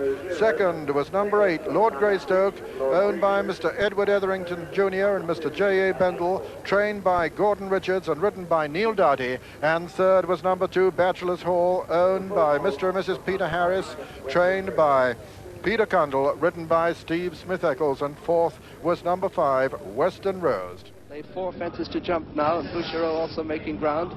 Night Nurse in the centre. On the outside, Bouchereau. Coming there too is Ice Plant, and Druce is just behind them. They're over, and that's Night Nurse the leader, chased by Ice Plant. And on the outside comes Bouchereau, and they're followed by Druces as they run down now towards the third last fence. And that's Night Nurse on the far side in the lead. On the near side is Ice Plant. Night Nurse from Ice Plant, Bouchereau in third, and they're clear. They're running towards the final 2 fences now in this Red Alligator chase, and that's Night Nurse in the lead. What a comeback this will be if he holds on. Night Nurse in the lead. Coming to the second last, Alan Brown with a clear advantage over the second last from Ice Plant in second, Bouchereau staying on the far side in third, and they're well clear of Royal Charlie and Druces as they come down now towards the final fence. And Night Nurse is the leader from Bouchereau with Ice Plant in third, and they're clear of Royal Charlie, and then Auckland Jack at the last. Night Nurse, Bouchereau staying on in second, but Night Nurse puts in a good jump, and he's storming away. Night Nurse, what a great performance from the Peter Easterby trained former champion hurler, storming up to win this Red Alligator Handicap chase, his first appearance on a race course in 15 months, and you couldn't ask for a more popular... Being called in now, the 14 runners for the 24th Hennessy Cognac Gold Cup. They're under starters' orders, and they're away. And running to the first of the 21 fences, Tarbank on the inside of McVitie, then Delmos and Oenius, and Bright Highway on the outside of these, and Delmos lands in the lead. From Bright Highway on the far side, they're all safely over the first, then Oenius and Tarbank, and then Betten Gorse and Peter Scott and old McVitie on the inner.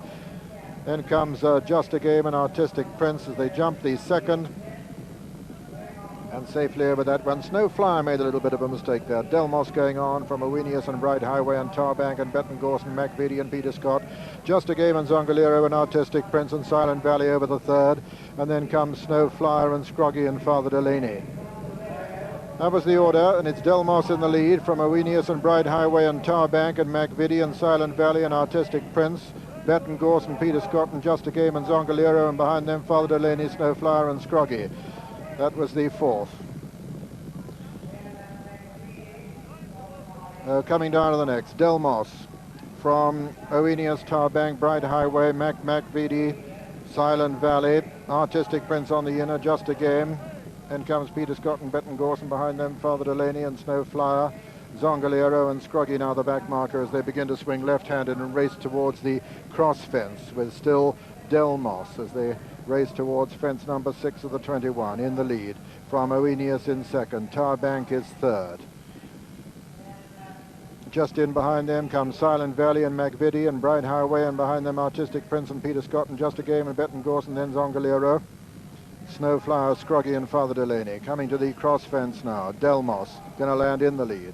Delmos from Oenius and Bright Highway, and a magnificent jump there by Bright Highway, took him right up into second place. Delmos, Bright Highway and Oenius, these two disputing second now. From Tarbank in 4, then comes Betten Gorse, then Silent Valley on the inside just ahead of Artistic Prince. And they're turning into the straight now on the first circuit, and very little between these two leaders, or 3 leaders I should say, because Bright Highway is right up there with them. They come down to the next, and over the 7th it'll be Oenius and Delmos almost together from Artistic Prince. Bright Highway towards the left of the picture, quite close in behind them then as they come to this next ditch. Delmos, Oenius, Tarbank, Bright Highway. Mistake there by Tarbank, did well to recover, and McVitie also, coming down to another plain one. Delmos in the lead from Oenius and Bright Highway at the 9th. Then Artistic Prince and Tarbank and Silent Valley. Snowflowers made ground on the far side. Betten Gorse on the near side. Peter Scott's just behind him, and then comes Father Delaney, Zongolero, Just a Game, McVitie and Scroggy. They come down to another plain one. Fence number 10 of the 21. Bright Highway on the near side. Lands just in the lead there from Tarbank second. Then comes Artistic Prince over on the far side. Behind them come Delmos and Oenius very close, and then Silent Valley, and then Snowflower and Peter Scott and Betten Gorson just a game behind them. Father Delaney, and then Zongolero behind Zongolero, Scroggy and Old McVitie's last now, and over the water, Delmos, Bright Highway, Tarbank, and Oenius from Artistic Prince and Silent Valley. Peter Scott has made good ground. Snowflower on the inside, Betten Gorse on the outer, then Just a Game and Father Delaney and Zongolero, Scroggy, and finally Old McVitie. So out into the country now for another full circuit in the Hennessy Cognac Gold Cup, and it's Tarbank and Delmos disputing it. Just ahead of Bright Highway, Oenius and Artistic Prince, then Silent Valley. Behind them Peter Scott, who's very close now. Then comes Snowflower, Just a Game, Betten Gorse, and Father Delaney as they jump the 12th. Zongolero's next, and then Scroggy. Coming to an open ditch now, fence number 13. McVitie has pulled up. Bright Highway's gone up on the outside of Tarbank and has jumped it just in the lead there. Delmos very close third. Behind him comes Silent Valley, then Artistic Prince, then Oenius, then Peter Scott, who's very close indeed, then Just a Game, then Snowfire, Father Delaney and Betten Gorse. Bright Highway landed in the lead at that one. From Tarbank on the inside, Delmos between horses, Silent Valley is next. Then comes Oenius and Artistic Prince, 7 left to jump. Just a Game, Snowflower and Peter Scott. So with 7 to jump. Bright Highway on the far side, Tarbank on the near side. Tarbank with the advantage now over Bright Highway. That's Silent Valley, who's gone very close to them now. Zongolero was pulled up. Oenius is 4. Then comes Just a Game. They've got 6 to jump, and then Peter Scott. And behind them, Delmos lost ground. Father Delaney making a bit of progress, and it's Bright Highway and Silent Valley and Tarbank. These are the 3 leaders now, with Peter Scott breathing down their necks in 4th and Just a Game 5. As they've got a long run now to the cross fence. Silent Valley, Bright Highway, Tarbank, Peter Scott. Behind them, Just a Game. Racing down now to the cross fence. And as they do so, it's Silent Valley from Bright Highway, Peter Scott, Tarbank, again the same. Behind again the same is Father Delaney. Then comes Oenius and then Snowflower. Bright Highway landed in the lead there from Starflower in second. Again the same is next. Then Peter Scott and Tarbank. And these 5 have a clear advantage now over Snowflower and Father Delaney as they level up for home in the Hennessy Cognac Gold Cup with just 4 fences left to jump. And it's Silent Valley over on the far side. Peter Scudamore from Jerry Newman on Bright Highway nearest to us. Tarbank comes next. Then comes again the same. Over that one, Silent Valley from Bright Highway, Tarbank, and again the same. And this is the final ditch now.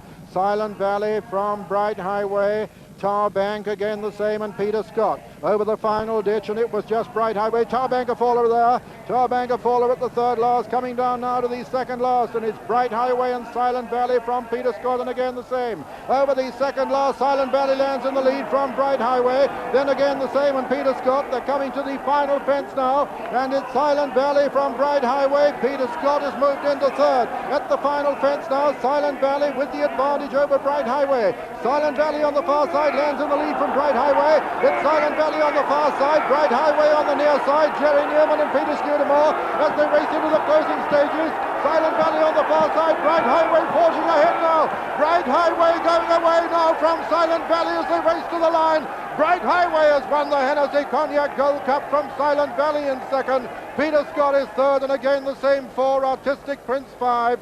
6 comes Snowflower, and then some tired horses, including Father Delaney and Scroggy, and behind Scroggy was Betten Gorse. They're the only finishers, and so the result of the Hennessy Cognac Gold Cup is first number 3, Bright Highway, owned by Mr. George Strawbridge, trained by Michael O'Brien in Ireland, and ridden by Jerry Newman. Second was number 12, Silent Valley, owned by Mr. J. Walby, trained by Ian Jordan and ridden by Peter Scudamore. And third was number 5, Peter Scott, owned by Mr. G. Amy, trained by David Gandolfo and ridden by Paul Barton. Fourth was number 2, again the same. So here is the hero of the 1980 Hennessy Cognac Gold Cup, only the 3rd Irish train success in the race, the 2 previous ones having been achieved by the great Arkle himself. 1964-65. Closely grouped in the early stages with Narvik on the inside of Master Smudge, Zongolero, Prince Rock, Artistic Prince just in behind them with Locage, Jack Madness and Caberfait, and Midday Welcome, the three back markers as they swing left-handed. Got quite a long run to the first of the 22 fences. Uphill climb at the moment. Master Smudge on the inside of Zongolero. Between horses is Prince Rock, and then comes Diopia on the outside of Narvik, and then Khan Donor and Artistic Prince and Gay Park and Locage. Palestrina behind them, Silent Valley and Hobo, then Peter Scott, Midday Welcome, Celtic Venture, Caberfait, the Vintner and Jack Madness.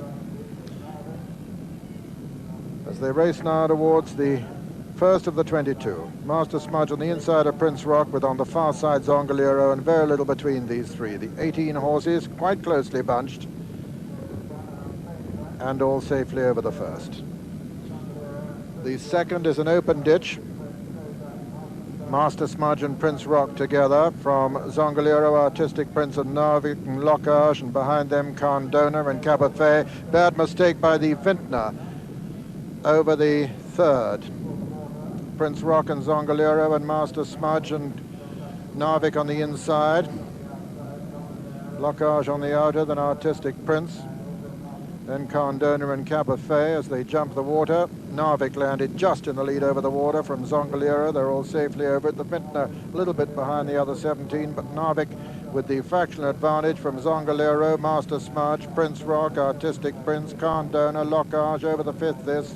Then comes Gay Park, Caberfait on the inside, Silent Valley climbed out a little bit, then Peter Scott, behind Peter Scott, Hobo, and then Palestrina, and then Jack Madness and Celtic Venture on the outside. Coming to fence number 6, Narvik on the inside, Zongolero and Prince Rock. Hobo climbed out a bit and lost a bit of ground. The Vintner jumped it last, and they're right out in the country now, and still pretty closely grouped. That's Narvik on the inside, as they begin to swing left-handed from Master Smudge, Prince Rock and Zongolero and Artistic Prince. Locage right up with them. Khan Donor also and Gay Park, Silent Valley on the inner, then Caberfait and Palestrina and Hobo and Peter Scott, and then a little gap to Jack Madness. The Vintner is still the back marker, racing towards the home stretch on the first circuit now. This will be number 7 they're coming to. Master Smudge, Narvik, Zongolero, Prince Rock, Artistic Prince just behind him, then Silent Valley as they come to another plain fence. That's Narvik, the sheepskin noseband on the far side. The sheepskin noseband of the fractional leader is Master Smudge. Zongolero on the near side, in fact, landed just in the lead. Coming down to another open ditch now.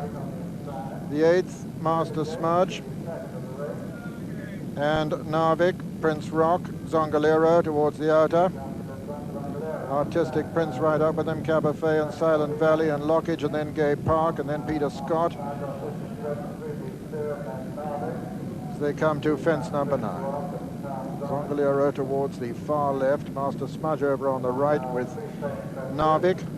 Between them, Prince Rock and Artistic Prince, and then Khan Donor and Silent Valley and Locage and Peter Scott and Gay Park and Palestrina and Hobo over the 10th.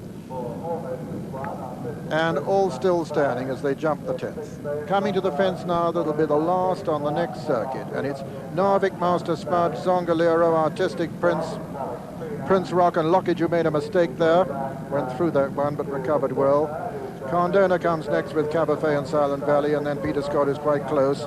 And then Gay Park and Hobo and Palestrina, and behind them the Vintner, who's made ground now, and then Midday Welcome. Behind Midday Welcome is Celtic Venture, and then Jack Madness and Diopia. So Narvik on the inside of Master Smudge. Prince Rock is next, then Artistic Prince and Zongolero and Locage and Gay Park and Silent Valley on the inside as they swing left-handed, begin this uphill climb again. Narvik, Master Smudge, being offered at 4-1 in running, I can hear from the ring. In third place is Prince Rock, then Artistic Prince 4 on the inside, then Zongolero and Caberfait and Khan Donor and Silent Valley and Locage and Peter Scott, and then Hobo and Gay Park, and then Palestrina. Then the Vintner has made a bit of ground. Behind the Vintner is Midday Welcome, and then a little gap. A gap to Celtic Venture. Behind Celtic Venture is Jack Madness and Diopia. So coming to fence number 12, Prince Rock on the outside of Master Smudge. Narvik, who's gone the shortest way all the way so far on the inner. In fourth and very close, Artistic Prince, then Zongolero and Cardona and Cabafe, and behind Cabafe. A mistake there by Silent Valley, lost quite a bit of ground at that one. Then comes Peter Scott and Gay Park as they come to the third ditch. Narvik going to land in the lead. He does from Prince Rock on the outside of, in third place, Master Smudge. Artistic Prince very close in four. Then Lockage Cardona and Cabafe. Then Peter Scott, who's made ground. Just in behind them, Midday Welcome, and then Gay Park under pressure there. Zongolero's lost a lot of ground. Behind Zongolero, Silent Valley as they jump the water. Narvik, Prince Rock, Master Smudge, Cardona right with them. Then Artistic Prince. Behind them come Cabafe, then Lockage, then Peter Scott, who's still making relentless progress. You can count Silent Valley out of it. He's really backpedaling at this moment. Made a mistake again at that one. And the leaders there, Narvik, who's been right in the van all the way. Narvik from Cardona and Peter Scott and Artistic Prince and Cabafe, then Master Smudge. Then comes Lockage, then Peter Scott, who's still making ground on him. 6 from home that was. And it's still Narvik. Celtic Venture is a faller. Narvik in the lead. From Cardona, Prince Rock, Artistic Prince, Cabafe. Then Master Smudge and Lockage and Peter Scott as they swing round the top turn now and race towards the 5th fence from home in the straight.